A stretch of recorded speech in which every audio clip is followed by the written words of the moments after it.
Happy Monday, friends. I want to try things a little bit different this week, and just to give you a little bit of normalcy, some things that you are used to. I've created a flip chart and we're going to go through it, but on there you will be able to tell that it says to stop until you come up with a solution and then hit the play button again so that you can go ahead. So if you're ready, let's get started. So our first thing, friends, same old things we've done a million times. Let's put all these words in alphabetical order. Once you put them in alphabetical order, here's a question. If I wanted to find the word shelter in the dictionary, what would the guide words be? Using these words, what would the guide words be? At this time, I need for you to stop the video and pause it until you solve. When you have solved it, hit play and let's move forward.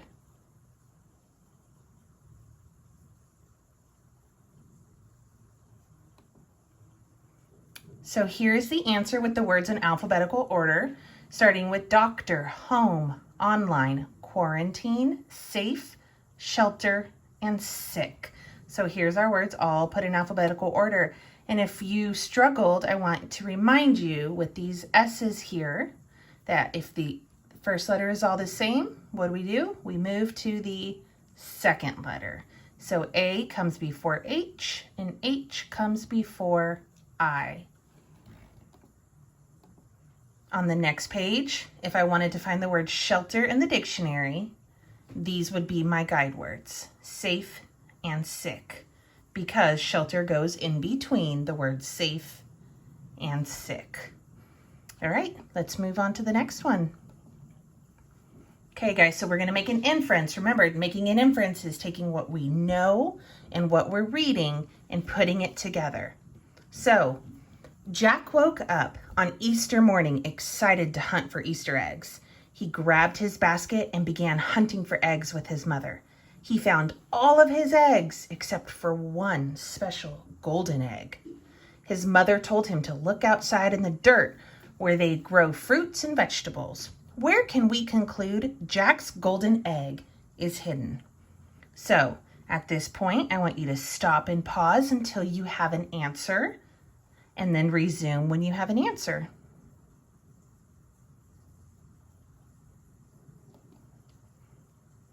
So we can conclude that the golden egg was in the garden.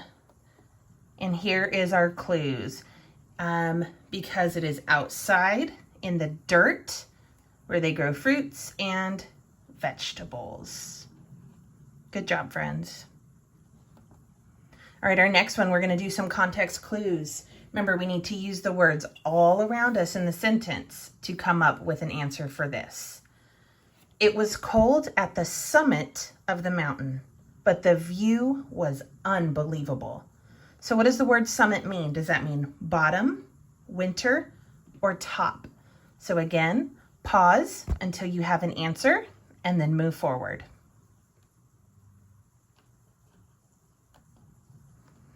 All right, so our answer is top. Summit means the top.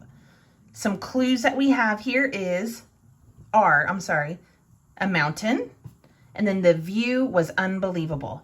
So when you are on a mountain, think about, would you have a view up at the very top of the mountain, or would it be at the bottom of the mountain? You would most definitely have a better view at the top of the mountain. Here's a sequencing. So remember, sequence is when we put things in order of how they happened. So Sarah always does her homework before dinner. After dinner, she helps her dad with the dishes. Then she practices piano for half an hour. After that, she usually watches some TV with her brother. Then it is time for bed. Sarah reads in bed for half an hour before she turns off the light and goes to sleep. So the question is asking, what does Sarah do right after dinner? So again, press pause until you are ready to answer. All right, so here we find out that Sarah helps her dad with the dishes, and that happens right after dinner. Good job. So we're going to do another one with this exact same passage, but this time the question is asking us, what does Sarah do just before she turns off the light? So again, I need for you to pause your screen, look for the answer, and when you have it, resume. What does Sarah do just before she turns off the light?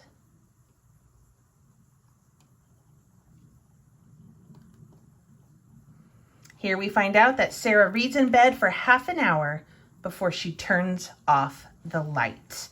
Right there, we see the word before she turns off the light. So we are looking exactly for what she did right before. And she read for half an hour before she turned off the light, which I hope is something you all are doing. All right, friends. So this week in Reading and Storyworks, we are going to read Lost in Death Valley.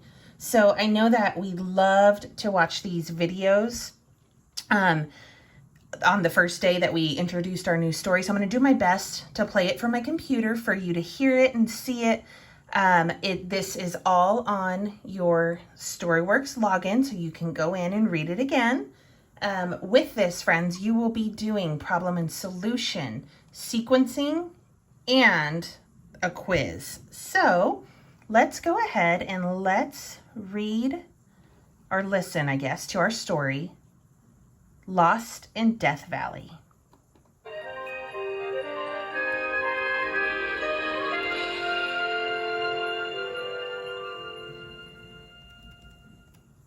Hi, Storyworks Junior readers.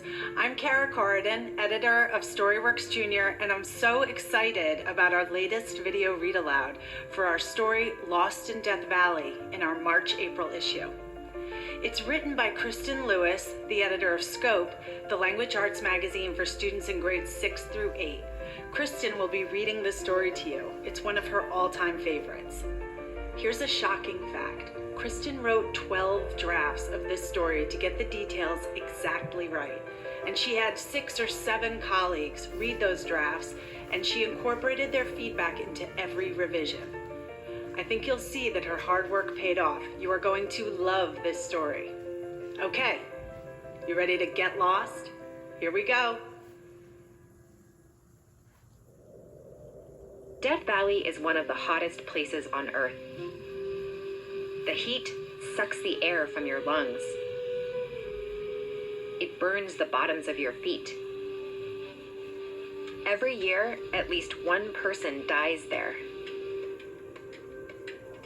This is the desert where 17-year-old Gina Cooper, her mother Donna, and their friend Jenny Lung, 19, got lost. July 22nd, 2010 began as a fun day. Jenny was a student from China. She was spending the summer with Donna, who lived in a town called Pahrump in Nevada. Donna enjoyed showing Jenny around. They had seen the Grand Canyon and other sights. Now they were going to Death Valley National Park. The park is on the border of California and Nevada. They met up with Gina and headed for Scotty's Castle, a historical mansion in the park. Death Valley is a strange and beautiful place. Snow-capped mountains jut into the sky. Sand dunes sizzle in the sun.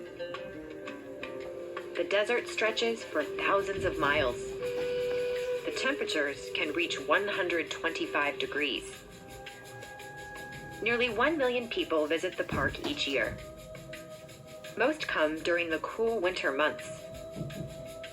Gina, Donna, and Jenny knew that visiting in July meant it would be very hot. But it would be a short trip, mostly in an air-conditioned car. Donna packed food and water for the day. She brought maps, phone chargers, a first aid kit, and more. Little did she know, they would soon be in a fight for their lives.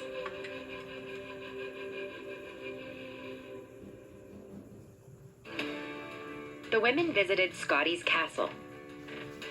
They left there at about 3 p.m. They decided to drive to another popular Death Valley attraction called the racetrack. Along the way, they took a wrong turn. They were supposed to be heading out of the park, but instead, they drove into the mountains. They became completely lost.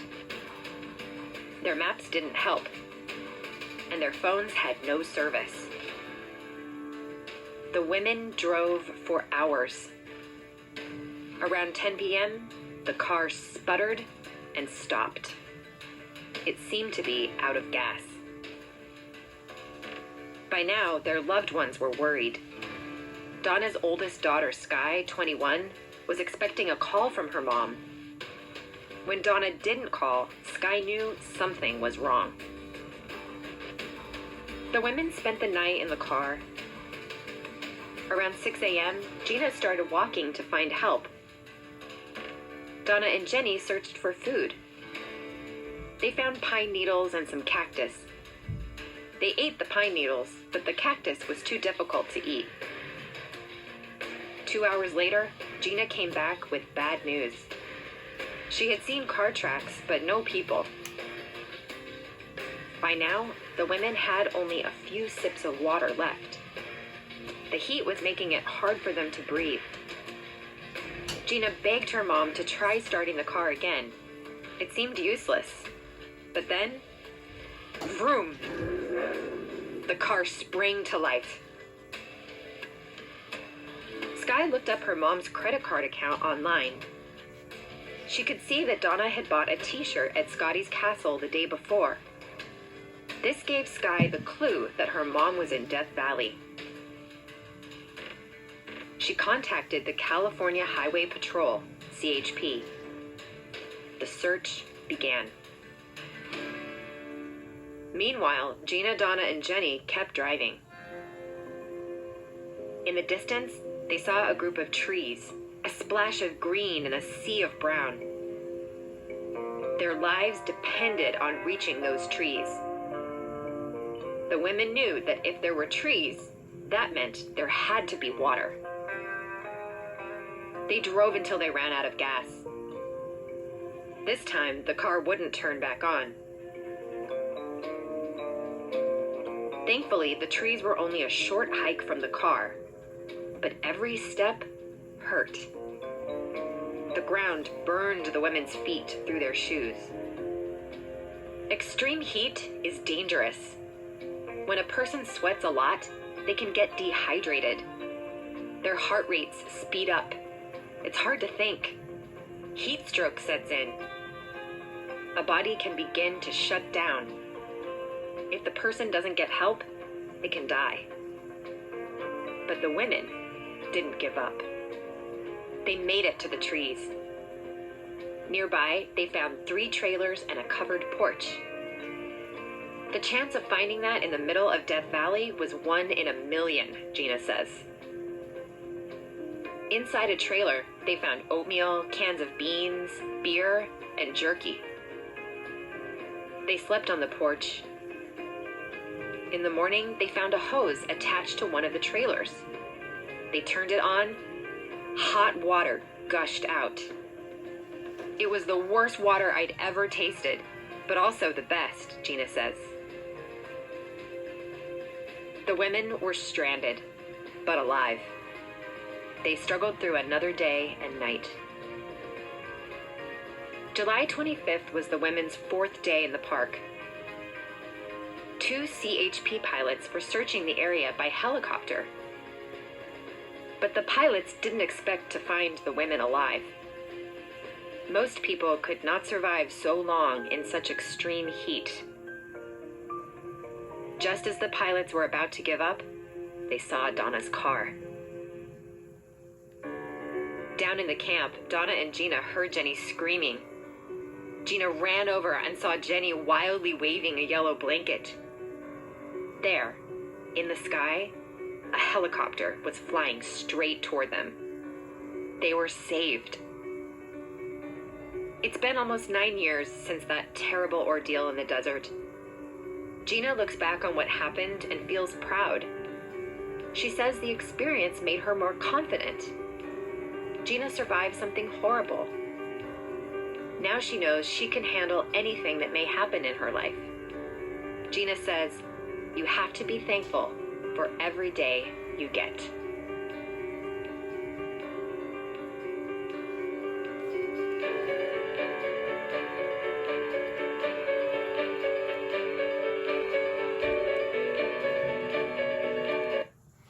Wow, guys, what a great story. I love that. So I can't wait to hear what you guys think about that story. So I'm looking forward to you reading it. I look forward to talking to you guys.